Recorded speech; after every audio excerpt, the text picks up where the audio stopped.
Olá pessoal, tudo bem? Seja bem-vindo à aula de número 03, configurando o acesso ao servidor. Bom, para a gente fazer essa aula é importante que você tenha instalado o SQL Server Management, que é o front-end da Microsoft, do SQL, para você poder acessar banco de dados. É um software free, está aqui na documentação para você fazer o download e instalar. Bom pessoal, vamos ver aqui como é que é feito a instalação do Microsoft Management Studio. Bom, é simples, você entra no Google, digita Microsoft Management Studio, o primeiro que vai aparecer aqui, vai aparecer esse aqui com o link da Microsoft, Management Studio, o SSMS. Vamos clicar nele aqui. Clicou nele aqui, aí vai ter a opção para baixar a versão gratuita do SSMS. Baixa essa versão, cliquei, baixou aqui e vou instalar aqui agora com vocês, tá ok? Vou abrir aqui. Bom pessoal, vamos fazer a instalação aqui do SQL Server, do SSMS. Bom, ele está aqui na minha área de trabalho. Vou executar ele para instalar. Só dar um instalar. Bom, eu vou acelerar o vídeo para a gente não ficar esperando aqui, tá bom?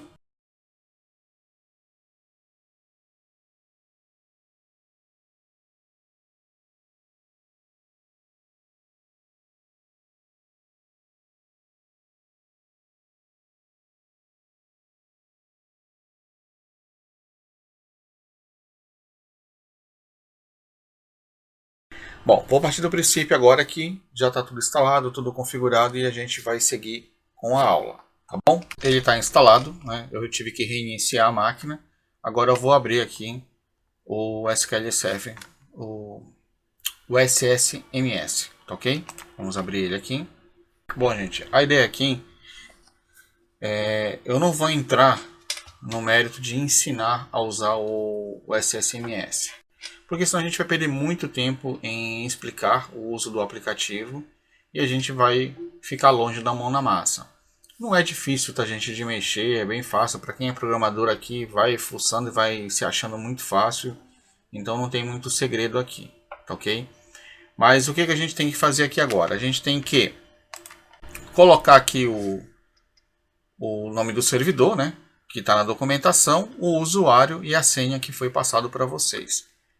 Feito isso, a gente vai fazer a conexão com o banco de dados. Bom, gente, esse servidor aqui, ora, ele pode ser, por exemplo, 127.0.0.1, que seria o IP local seu, e você acessar um banco de dados que estaria instalado na tua máquina.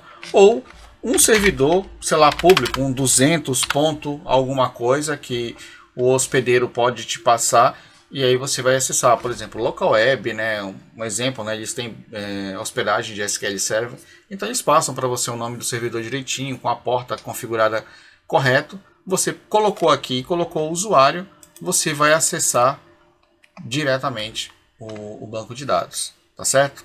Sem segredo nenhum. Então vamos conectar aqui. Feito essa conexão, então aqui vai aparecer já os dados desse servidor. Os bancos de dados estão aqui. Então aqui tem dois bancos. O de cima vocês não têm acesso e o de baixo vocês têm acesso. Ok? Então aqui a gente clica no maisinho e vamos criar aqui o banco de dados. Vamos começar a criar nossas tabelas aqui.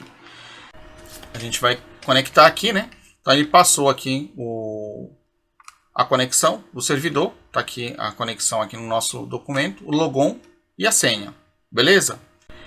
Próximo passo, clicar com o botão direito e nova tabela, nós vamos criar essa tabela aqui. Então vamos lá para a prática, ok? Então aqui a gente vai clicar em tabela, botão do lado direito tem a opção novo tabela. E aqui sim eu vou entrar em mais detalhes, tá, gente? Porque a gente precisa realmente entender isso daqui. Então aqui ele vai abrir uma tela onde vocês vão começar a cadastrar os campos dessa tabela. Então nossa tabela tem dois campos só. Aqui você vai digitar código pessoa e aqui você tem os tipos de dados, tá ok? Nesse caso aqui a gente vai usar o int, que é do tipo inteiro. E eu vou criar o próximo campo, que é nome pessoa. e vou usar ele como nvarchar. Tá, ele já tem aqui trazendo um tamanho de 50, mas nada impede que eu mude o tamanho aqui, ó, aqui embaixo, tá vendo aqui? Eu posso aumentar isso aqui para 70, ok? Então, ou seja, ele aceita 70 caracteres aqui nesse nome. Aqui eu preciso dizer que vai ser o campo-chave, é o campo que não vai permitir registros duplicados. Ok? Se a gente não fizer isso, ele vai aceitar registro duplicado. Então você vai poder, por exemplo, colocar 1 João, 1 Pedro, 2 Paulo. Né? Então assim, o código 1 sempre vai ser 1 para todos. E aí, se você for querer usar para pesquisar, como é que você vai dar? Por código já não dá porque você está usando tudo 1. Então você vai ter que pesquisar por nome. E pesquisar por nome é complicado, porque dependendo do nome, fica aquela puta confusão. Tá com acento, tá sem acento, é um S, é dois S. Um Z, é S, fica aquela puta confusão para achar o nome. Então fica mais difícil. Então o ideal é você definir que esse código aqui é um campo-chave. E aqui eu clico aqui na chavinha e ele passa a ser o campo-chave. Isso quer dizer que ele não vai permitir você repetir o código dentro dessa tabela. Tá certo? Então eu vou fechar aqui e vou criar o nome da minha tabela como TB pessoa James. E aí vocês colocam o de vocês, tá ok? Bom, criei a minha tabela está criada, agora a gente vai poder visualizar aqui. Né? Se eu clicar no maisinho aqui, vai aparecer aqui a minha tabela. Gente, tem outros tipos de campo, tá? Eu vou entrando em detalhe dos tipos conforme a gente for utilizando, tá? Para a gente poder ter uma evolução na aula, tá? Então tá aqui a minha tabela. Se eu clicar aqui no maisinho, a gente tem as colunas. Então ele me mostra os nomes das colunas e inclusive os tipos dela, né? Aqui é inteiro, nvarchar, quem é o campo-chave, ele está me mostrando aqui, tá certo? E quem é o campo, se tem algum índice criado aqui. Para que serve o índice, gente? O índice, ele deixa a tabela em uma determinada ordenação. Então aqui no caso, por padrão, quando você cria um campo-chave, automaticamente ele já define aquele campo como um índice. Então ele já está em ordem de código. Então ele vai do maior para o menor. Mas nada me impede de eu criar outros índices. Por exemplo, eu poderia criar um índice por ordem de nome.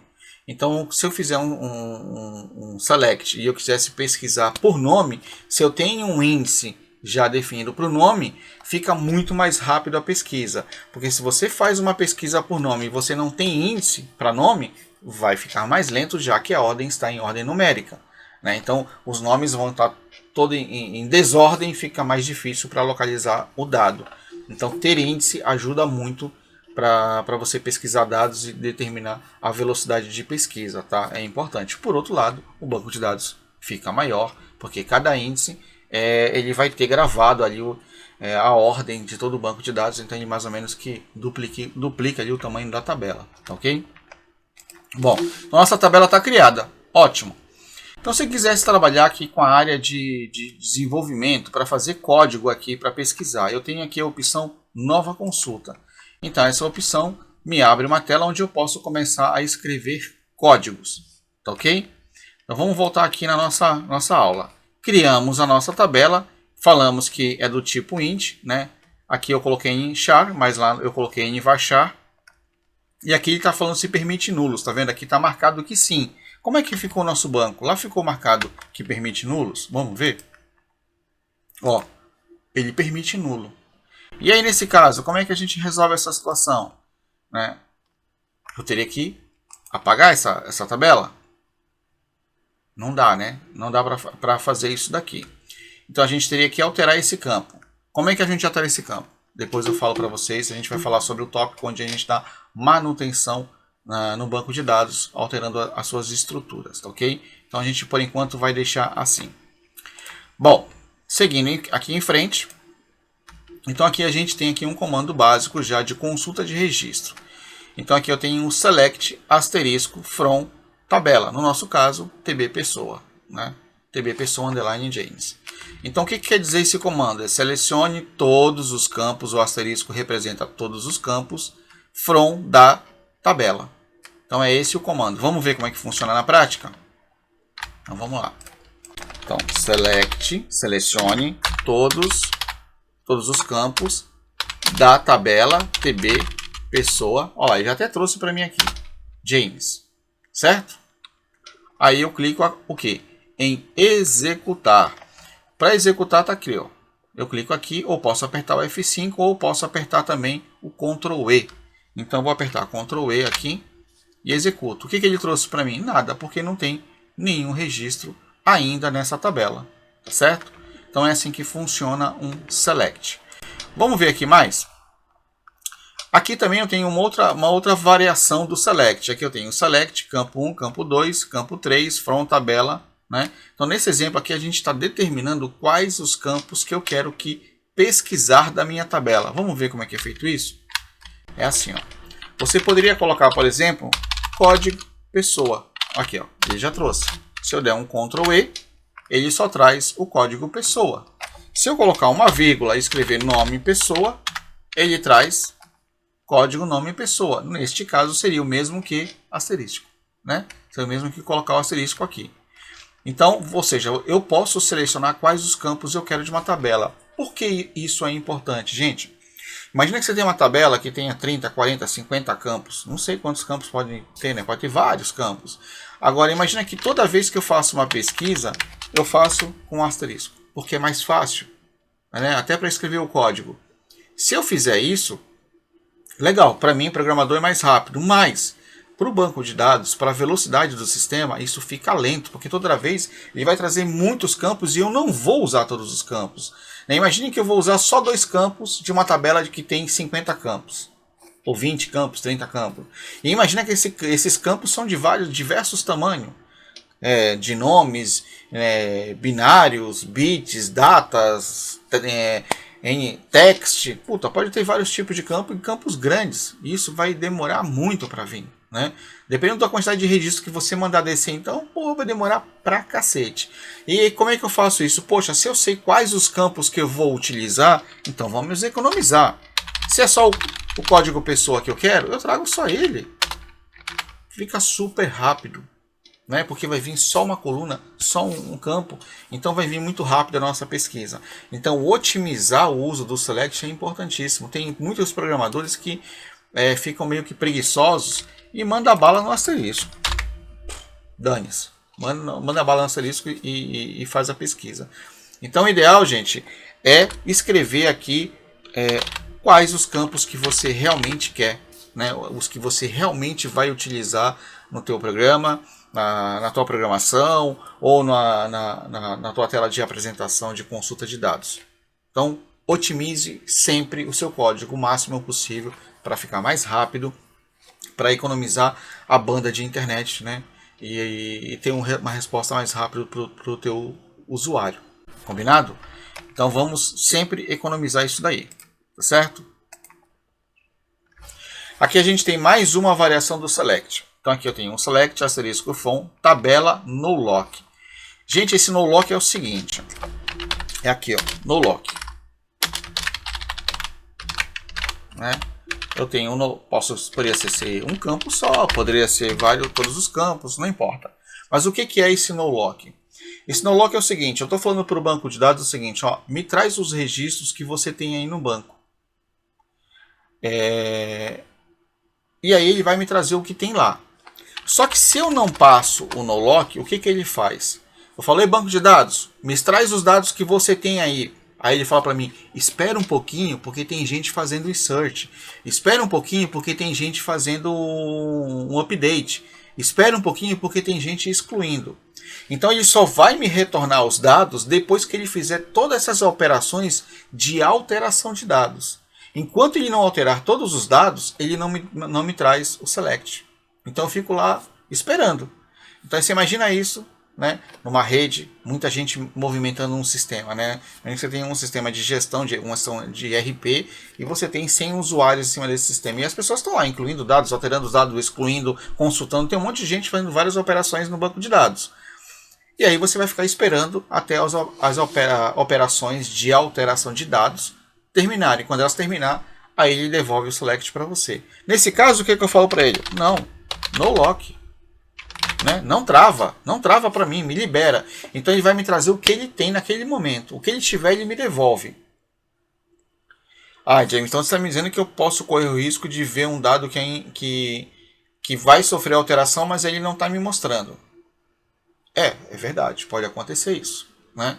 Pode acontecer que naquele momento que você pediu para extrair o dado, alguém foi lá e alterou o dado. E aí você vai ter o dado não alterado. Pode acontecer.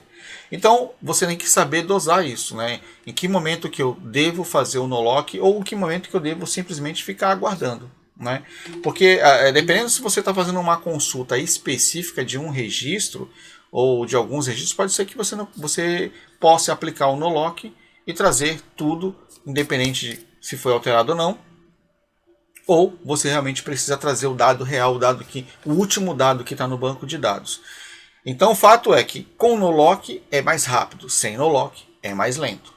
Tá? Então fica essa dica aí do no-lock e você usar conforme a estratégia da tua tela de consulta. Né? Em relatórios, normalmente, gente, o uso do no-lock cai bem. Tá? Consulta de tela não, consulta de tela eu preciso do último dado, mas relatório...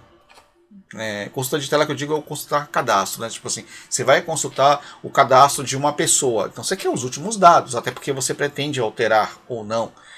Mas se é um relatório, poxa, eu posso trazer o dado que tem lá, sabe? Eu vou ter mínimo de alteração ou nem ter nenhuma alteração. Então, em consulta, em relatórios, eu particularmente coloco no-lock nos relatórios. Eu não uso sem no-lock. Só quando eu consulto um registro que vem para a tela. Né? Se é uma consulta que vai só mostrar uma lista de dados, eu também faço uso do no-lock. Tá ok? Bom, voltando aqui. E aqui eu tenho o select, né? Com no-lock também, só que dessa vez com campos. Então são as variações. E aqui eu tenho um where também, né? Olha aqui que bacana. O where, o que é? O where é uma condição, né? Então aqui eu estou falando para ele, ó, selecione todos os campos da tabela de James com no-lock, porém o código pessoa tem que ser igual a 1. Ou seja, eu estou procurando o registro de número 1. Então aqui já é uma condição. Eu quero o registro que seja igual a 1. Ou poderia ser nome pessoa igual a Pedro, por exemplo. Né? Eu quero um nome que seja Pedro. Então também é uma condição. Ok? Então o where ele serve para isso, para você determinar uma condição do dado.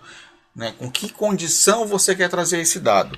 Se você não tem um where, isso quer dizer que você quer todos os dados. Se eu tenho um where, eu quero um ou alguns dados. Vai depender do parâmetro que você colocar aqui. Por exemplo, se eu colocar assim, ó, eu quero código pessoa maior ou igual a 1, melhor, isso, maior ou igual a 1, end código pessoa menor ou igual a 10. Então aqui eu estou buscando um intervalo. Então eu quero do registro 1 ao registro 10. Então aqui vão vir, no máximo, se existir, 10 registros. Tá ok? Então você tem as condições, você tem operadores. Você tem o operador end, tem o operador or. Né? Então eu quero os registros da tabela pessoa, onde código pessoa for maior ou igual a 1, ou código pessoa menor ou igual a 10. Ou seja, se uma das duas for verdadeiro, ele traz o registro. Tá? Nesse caso aqui, as duas condições têm que ser verdadeiras. Ele tem que ser maior ou igual a 1 e menor ou igual a 10. Tá? Então são os operadores lógicos. Tá certo? Então são essas as variações que nós temos do comando select para consultar dados do banco de dados. Tá certo, gente? Bom, e aqui eu tenho mais uma variação do select, que é o que?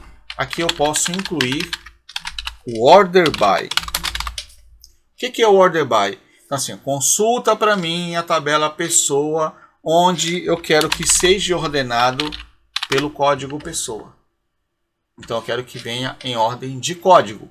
Ou então eu quero que venha em ordem de nome pessoa. Bom, gente, quando eu faço isso, o que o sistema vai fazer? Ele vai criar em tempo de execução uma ordenação para a tabela. Então se essa tabela tiver um índice, vai ser mais rápido o retorno desse select. Se não existe o índice, ele vai ordenar todos os dados em tempo real. Então isso vai gerar uma certa lentidão. Então isso aqui é mais demorado do que isso. Tá certo? Agora, se existe o índice, ok, vem super rápido. Se não existir, vai demorar mais. Tá ok? Agora, eu também poderia fazer o seguinte, ó. Vamos fazer aqui um outro, voltar aqui os campos aqui. Ó, aqui eu quero os registros da tabela, onde o código pessoa tem que ser maior ou igual a 1 e menor ou igual a 10. E eu quero também que esteja em ordem de... Eu quero que esteja em ordem de nome pessoa. Entendeu? Que legal? Assim como eu poderia colocar aqui, ó, por exemplo, só nome pessoa. Ah, James, o nome precisa estar assim? Eu coloquei o P maiúsculo, na hora que eu criei o campo. Tem que ser P maiúsculo? Não, pode ser qualquer... Não tem problema, tá? Pode ser nome pessoa com P minúsculo, com o último A maiúsculo, tanto faz. Aí não tem... Não é sensitive case, tá bom? Pode escrever de qualquer jeito. Então aqui ficou o que? Selecione o campo pessoa da tabela pessoa no lock, ou seja, não segura, me libera. O código pessoa tem que ser maior ou igual a 1 e menor ou igual a 10 e que esteja na ordem de nome, né? Então ele vai estar em ordem alfabética aqui no caso. Você viu? Então assim, olha quanta variação a gente tem só no select. Né? Tem bastante, né, gente? Bom, e aqui nós explicando, né, sobre ordem numérica, a ordem alfabética, né? E aí eu tenho mais um parâmetro, que é o desk. O que é isso daqui? Por padrão, o sistema já traz em ordem ascendente, né? Então ele traz do A ao Z, ou do 0 ao 10, né? Ele já traz nessa ordem do maior para o menor. Se você quiser em ordem ao contrária, né, descendente, então você coloca um desk aqui. Então ele vai trazer em ordem alfabética, mais do maior para o menor.